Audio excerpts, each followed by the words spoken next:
Oh my goodness, I am excited, and so are you. You guys are the most excited audience, I gotta tell you. And I always get in trouble. I get in trouble when the camera goes off because I have these incredible people that come on that also have podcasts. And I sit here in front of them and tell them that you are the best podcast audience ever. And they're like, what? What? My people are kind of cool. And we're like, they can come on over to this tribe if they like, but you guys share and you shout it out and you let me know who's done something for you and you follow and you guys are active. Now, what could I say about you guys? You guys are like rock stars. I wonder if that's a lead in. I'm sure you know by now that is. So look, if you're like, what the heck? You're on mission accepted today. So good for you. Good for you, because you're other probably on one. If this happened by accident, you're going to be on one.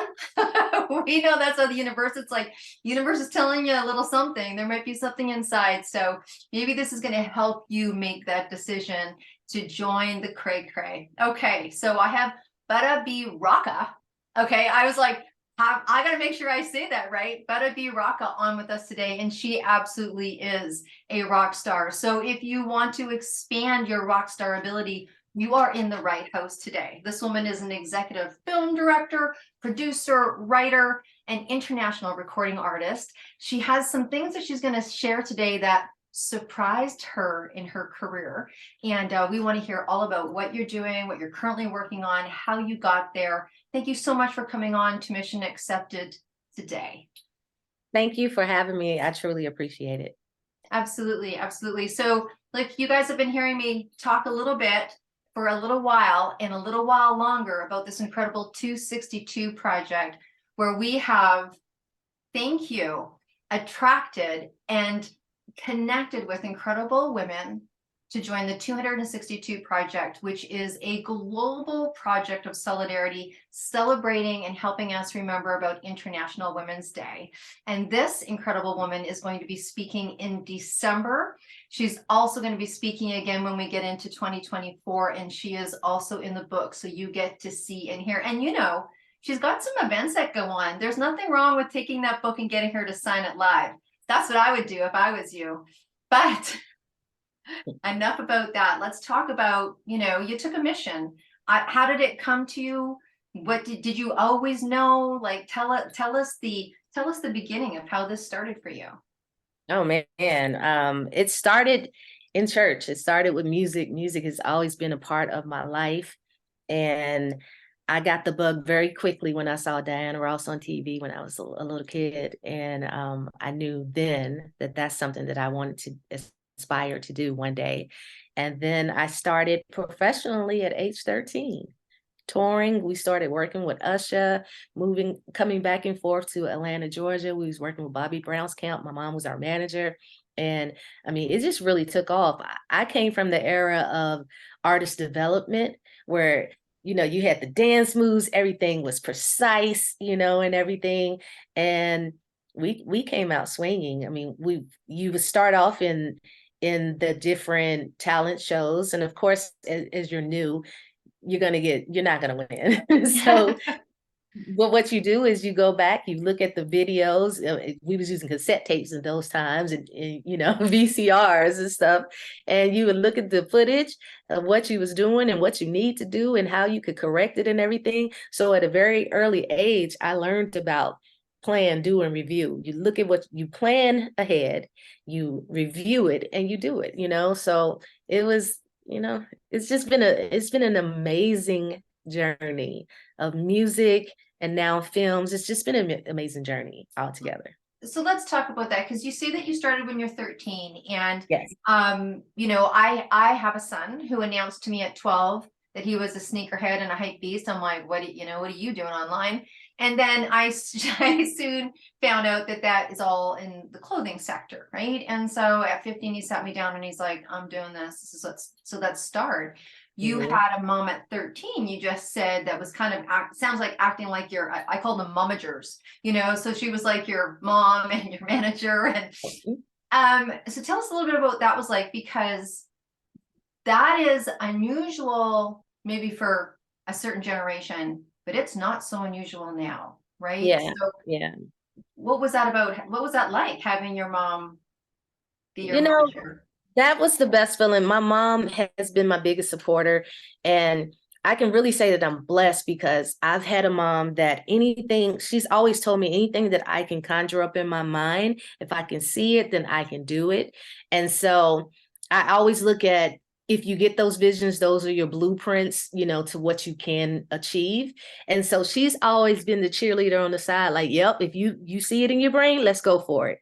And so with music, I mean, this lady used to take us up and down the road. We stayed in Tampa at the moment, at that time frame, and we would come up and down the road every weekend to Atlanta, Georgia, working with Bobby Brown and working with Usher. Just got his record deal, doing all of these studio sessions and stuff like that. And I mean, we was getting groomed, and Mhm. we had to do a lot of the behind the scenes stuff of learning choreography, vocal lessons, exercising, because you have to keep your stamina up and everything. And my mom was right there with us every step of the way. Incredible. Okay, so we now know how you got started. And so there's always there's a couple things about the mission, right? I always say sometimes we get thrown at it, sometimes it shows up, sometimes we say no and it comes back 10 years later. Sometimes our friends drag us into the mission. There's Mhm. one thing about going in, right? And it can be super scary and super exciting and all of that, but staying in the mission, like Mhm. what some of the stuff that you kind of have come up against, has there ever been that time where you're like, man, I don't know, this is Yeah, funky, this is yeah, funky, right? Maybe because it's one thing that people see it, sounds good. So if you yeah. don't mind. Yeah, I don't mind. Honestly, this is one of the hardest industries ever for me. Back in the day, I had two deals on the table, one with Warner Brothers, one with Sony. I ended up getting into a car accident as I was headed to my attorney's office. And I had to drink from a straw for 6 months, stitches in my mouth. They did surgery through my mouth. And it took me a year to come back out. And when I came back out, the deals were no longer on the table. Warner had revamped. Sony had just signed someone else. And then we went to the third label. And at this time, I'm around 18, about to turn 19. We went to the third label, and the third label literally told me that I was too old and I missed the boat, because at that moment they was signing the Britney Spears, the 13 to 12-year-olds. And so here I am, 18, thinking I'm going to have this longevity career in the industry, and the door gets shut in my face. And so, you go through depression. And then at that time, I have my friends and people that I've been working with who, when we first started all of our careers, we kind of all like started around the same time, got deal offers around the same time. But now they are winning Grammys and doing all this stuff. And not that you have to pull me up and bring me along with you, but you would hope that they would. So then you start thinking, well, maybe I'm not good enough. Maybe I did miss the boat. Maybe I am too old. Let me go get a job. So you Mhm. start thinking all of these things, because you're like, man, because this is all I've ever wanted to do, was do music. And now you've just been told, nope, you're not doing that. And so it was really tough for me. Um, it got to a point where one of our co-manager was AJ Alexander, who's also Usher's co-manager. And one day he saw me. I went to an event and he saw me and he was like, you should get your own band, do your own thing. And I had literally just went into the background. I started doing backgrounds for TLC, started doing backgrounds for all these different people, but I was just in the background. And he said, you should really start doing your own thing. And I thought about it. And then one day I was in the studio and there was a guitar player there. And of course, I'm dating myself. He had a cassette tape, and he Mhm. handed it to one of the producers. And he said, outside of me being a guitar player, I'm also an artist. And he was like, I would love for you to listen to my music. And when the guy was like, okay, cool. And when he left, they started laughing at him. They was like, man, people need to stay in their lane. If you play the guitar, just play the guitar. And it was then that I said, okay, I can't stay here. You know what I mean? Because if I stay here, that's the only thing you're going to see me as is just a background singer. And there's nothing wrong with being a background singer if you want to just be a background singer. There's nothing wrong with that. But I had more in me, that I wanted to get out. So yeah, it's been a journey for sure. Wow.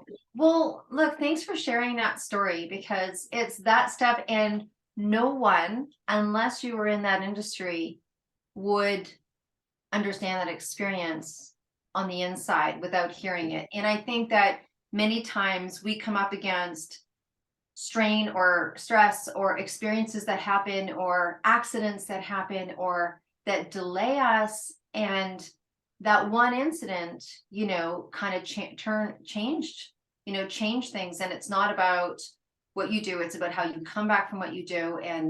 And like you said, just like it's a pivot, like entrepreneurship, creativity, whatever sector you're in, it really is a pivot. Even whether you had signed that deal, I mean, there's still pivots to be had and still pivots to be said, but no one would understand that. It's kind of like they understand it in dance. My daughter was in dance and she had to, in grade 12, make a decision. Are you going to go pro? She's grade 12, 17. You either go pro, and then she decided I'm not going to go pro because she loved background, even though they wanted her on front. She's like, they're like, you're gleaming too much from the back. You're overshadowing.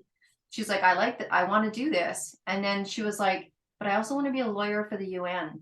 And they're like, you're not going to have a chance to come back. You go lawyer, you're not coming back, girl.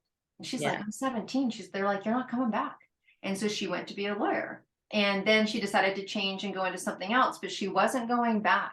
What an interesting conversation to have with yourself at 17 to make those life decisions, right? So in dance, it's very age, particularly ballet and all those kind of things. It's age, it's technically aged in music, even now, but now, no, I'm not gonna say now, because now we don't care. Now we're like, it doesn't matter our age. If I want to come out at 50 years old and do an album, I'm gonna do it.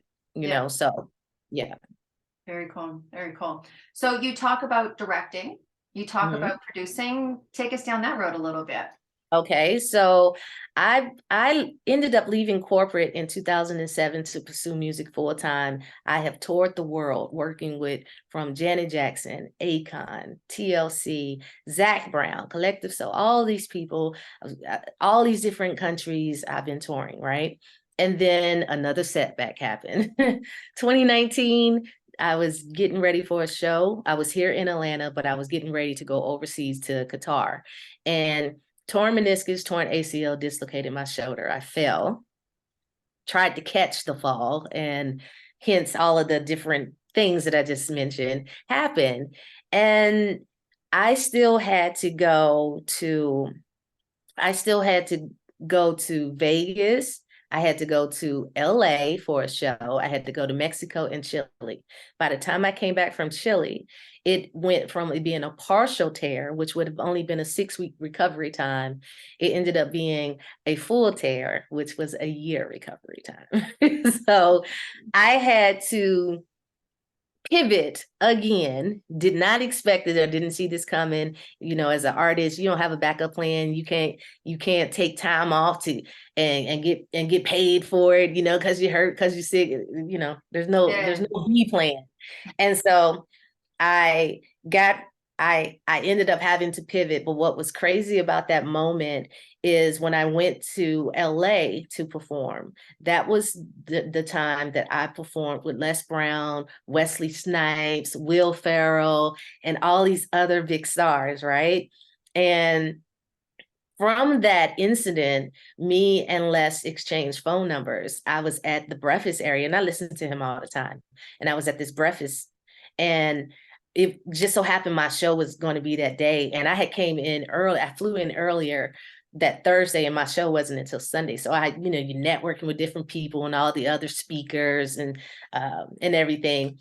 And so all these people start coming up to me, and I know he was like, well, dang, well, who is she? Because I know he had to, because it was big people, really big people coming up to me, wanting to take pictures and talking to me about, the show and everything. So make a long story short, I go over to him, I introduce myself, I tell him I really do. I listen to him every morning. And I said, by the way, Dr. Bartlett told me to tell you hello. He says, you know Dr. Bartlett? I said, yes, sir. I said, she flew me over to Bahamas to perform for the Prime Minister. He said, oh, he said, I don't have her number anymore. Send it to me. So then he says, are you live here in LA? I said, no, sir, I live in Atlanta. He said, I live in Alpharetta. I said, oh, he said, take down my number and get in contact with me. I want to hear some of your stuff. So I'm like, okay. So I take his information.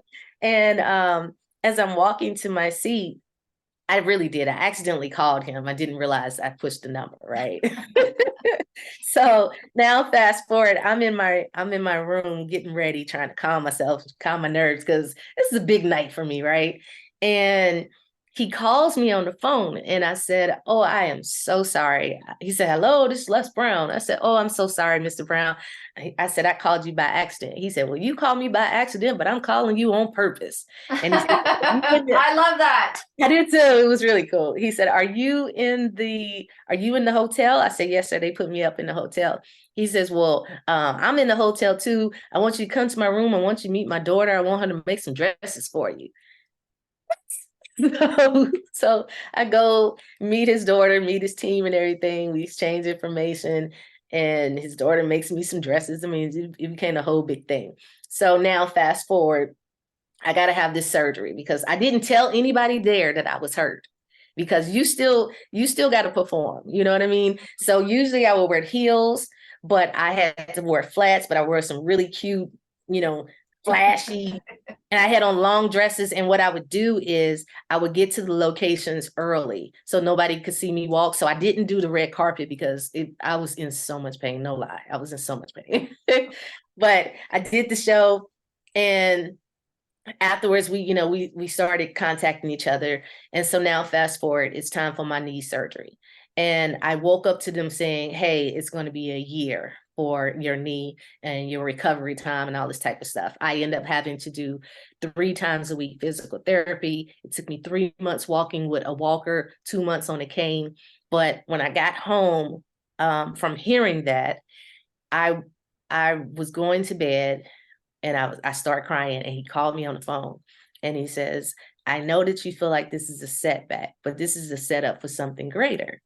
And I was like, I don't know what I'm going to do, because again, music has been everything to me.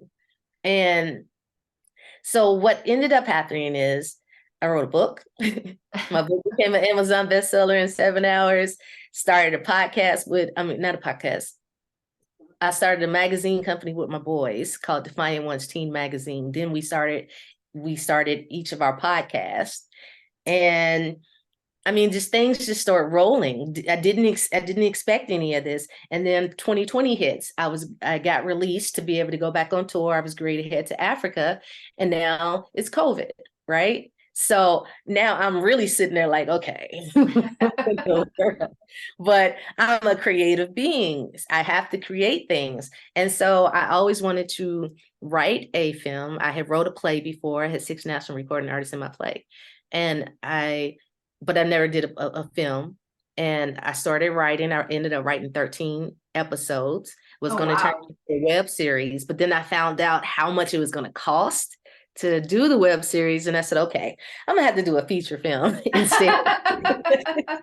So I just started, like, I dived right in. I'm a very hands-on person. And I executive produced, wrote, direct, starred in, put my own music in it. And it was so many ups and down challenges. You're dealing with personalities. You're dealing with not knowing what you're doing every day. I'm learning something new. I'm going on YouTube University to learn how to produce and direct and everything. And it was the best feeling ever to finally, have the project out. I just had in April my release of the film, Finding the Perfect Guy. I did a premiere at Studio Movie Grill here in Atlanta. I bought out the biggest night. I bought the biggest room, and it was completely star-studded. Les Brown came and people from Black Panther, all these big BET executives came out. I mean, people showed me a lot of love. At that time, I did not have distribution. Again, I'm brand new to filming. I Yep. didn't have distribution, but by the time we got all different write-ups and everything, I ended up getting 6 distribution offers. And my film has officially been out now for 2.5 months, and it is on 15 platforms, including Woo! Amazon. Thank you. Including Amazon Prime. It's on Tubi. It's on Reveal. It's on Plex. I'm out in India on a channel called Anoki. I'm in Africa on a channel called African Dysparia Network. I'm on all of these, you know. So yeah, I had to pivot, but You I had to didn't pivot. expect it. I didn't expect it at all. And I'm so glad that I was open to the possibilities. You know, here, I am just in my head, I am back at that, you know, set up, not setback. Yep. You know, set up, not setback. I mean, that is a big part of this whole taking on the mission, right? I mean, it's hard enough to follow what you know you're supposed to do inside. That's hard enough. Right. That's hard enough. That has its own dance, right? That has its own dance. Particularly, I think if it's not in your wheelhouse, you've never had that impression. You want to be, you know, you want to be an engineer and you're born in a family of I don't know, people that make pottery. Do you know what I mean? Like there can be like just so many different dynamics, things that you don't even have the skills for. That's Right. one thing, but staying on the mission, and we've heard lots of the word pivot in the last few years of how people have had to pivot and re-navigate and reinvent themselves. And it's a tough inner game. Like I know that you Mhm. said that you listened to less. What did you do to get yourself through the I don't knows and should I and up against having to learn something new? Because that's the interesting thing. When you're seen, people assume you know everything.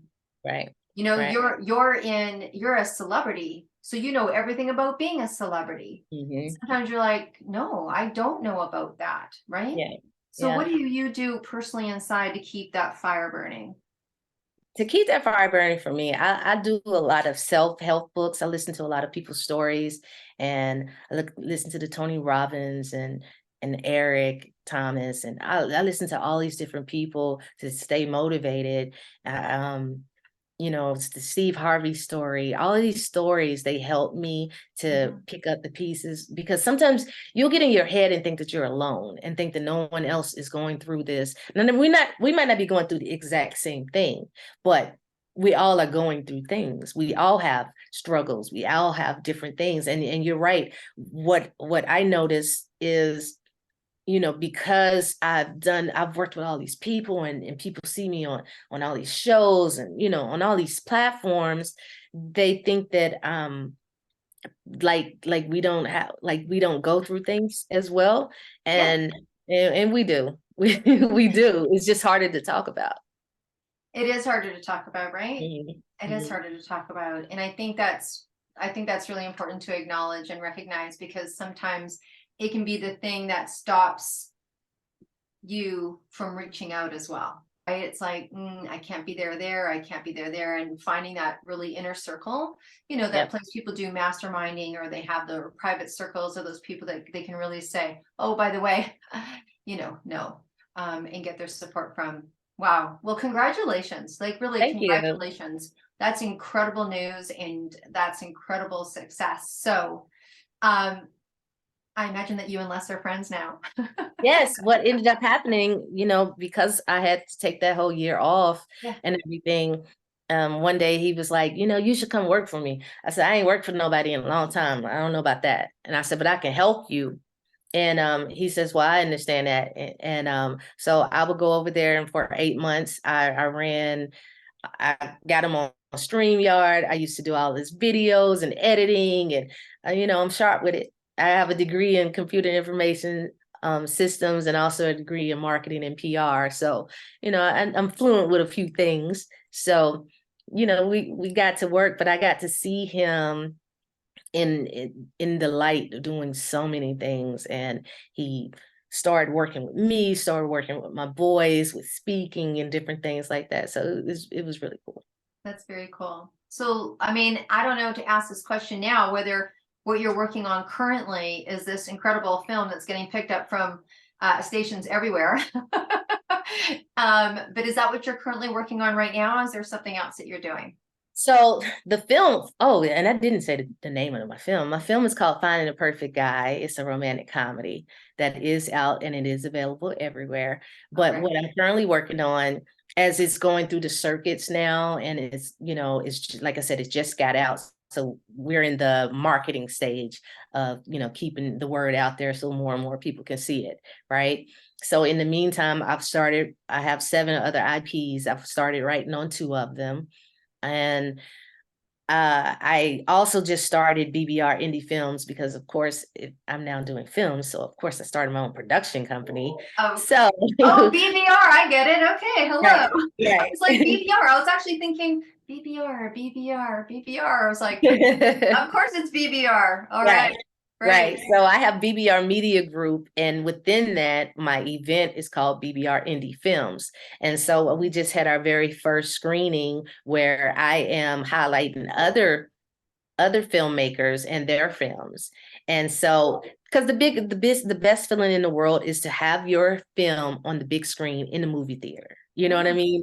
So Mhm. we opened that up to all these different filmmakers. We had 144 submissions. It was insane looking through it, but we just had our very first event. It was sold out. It was completely star-studded. It was so nice. And we're great to start promoting and telling people about it. But the very next one that's coming up is January 10th. Initially, I was going to try to do it monthly, but it's a lot of behind the scenes that you got to handle. So Oh it's going to yeah. be every other month, right? So it's going to be every other month. And yeah, so the next one is on January 10th, and people can find out more about it at bbrmediagroup.com. Now, is that a live event, an online event, what It is is that? a live event. You go to the movie theater. We have guest panelists. I'm doing it a little bit different because at the different screenings that I would see, you would just see the films, more films, more films, more films. So what we're doing is we're speaking to, or you would see panelists, but it'll be all the same type of people. It'll be, a room. The panelists is all actors, or the panelists is all, So Right. we had this first one. We had a music supervisor. We had a major casting director that was on there. We had a film production company that has over 80,000 square feet, who is actually the 3rd largest Black filmmaker production company in Georgia. So we had him there. And then we had a big actor that was on The Wonder Years, The Wire, BMF, and something else I missed, Black Lightning.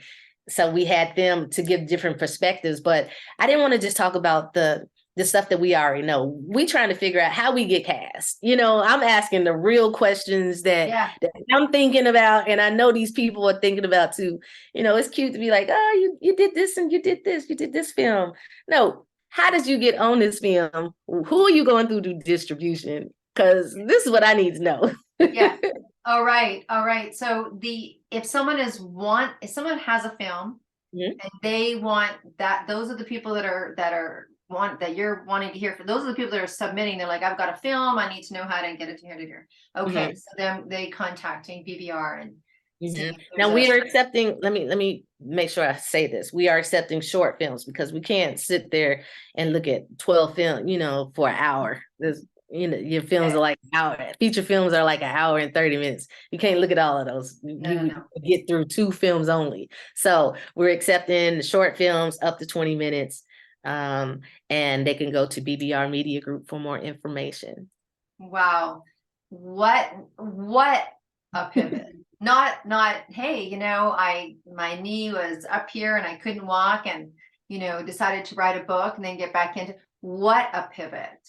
What a Big pivot. pivot. But you know what's so cool about it? I'm able to still put my music in it.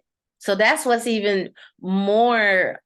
I really like this new lane, because in my film, I'm singing in my film, literally live, and then I got my music in the soundtrack. Yeah. So best of both worlds for me. Oh my gosh. Look, I know we're coming to a wrap. We're coming to a wrap on the show here. Breathe that in, you guys, breathe that in. There is so much in there. I have a question that I'm going to ask you that for my listeners, they're like, oh, we can't wait for her to ask that question. But I'm going to ask you something else. Yeah. Outside of all this really beautiful things that have happened and really things that you've had to pivot around and all that aside. And like you said, everyone always assumes that you've gotten everything you want and you get everything that you want. And I couldn't imagine your treasure boards because they're probably already all filled up or what have you. Business aside, maybe personal aside, something from the inside. What is something that's still on your dream board? What's something that's still on your treasure map? What's something that's still on your chalkboard that you're like, big or small? Put it out For there. me, Let's put it out there. For me, I know you said not music related or business related, but I'm going for the Oscars and the Grammys now. That's where I see it. Okay. Yeah, no, it just didn't have to be there. It can be from anywhere. So let's hold that thought. I think it's super powerful to say it because you don't know who's listening. You just don't know who's listening. Someone like, oh, she's super happy doing what she's doing, but you want an Oscar on your mantle. I do. You want a Grammy on your at least. I want an Emmy too. Okay, Yep. so see, we're digging a little deeper. So we are all envisioning on your mantle, in your office, on your desk, your bathroom cabinet, wherever it is. Right. We want to see an Emmy with your name on it. We want to see a Grammy with your name on it. And we want to see an Oscar with your name on it. Absolutely. All right. So anyone knows anyone that knows anyone that knows anyone? There it is. Okay. My last question for you, and I'm sure my audience is like, are you really going to brave up and ask her? I'm like, yeah, I am. Okay. So now you're on your way to a desert island. Okay. You got one suitcase. Okay. And you got room for one album. That's it. Just one album. Now you can imagine I've asked this to every single podcast guest because I'm a music hound. You're taking one. What is one album, one song, one artist that you could not imagine not listening to for the rest of your tropical days? Right now I'm really feeling Jasmine Sullivan. That's who I would take with me because she has a range with her music. So say her name again. Jasmine Sullivan. All right. That is absolutely who I'm taking. Okay. Wow. Lucky her. Holy cow. To have someone like you take her. Yeah, she's a vocal beast.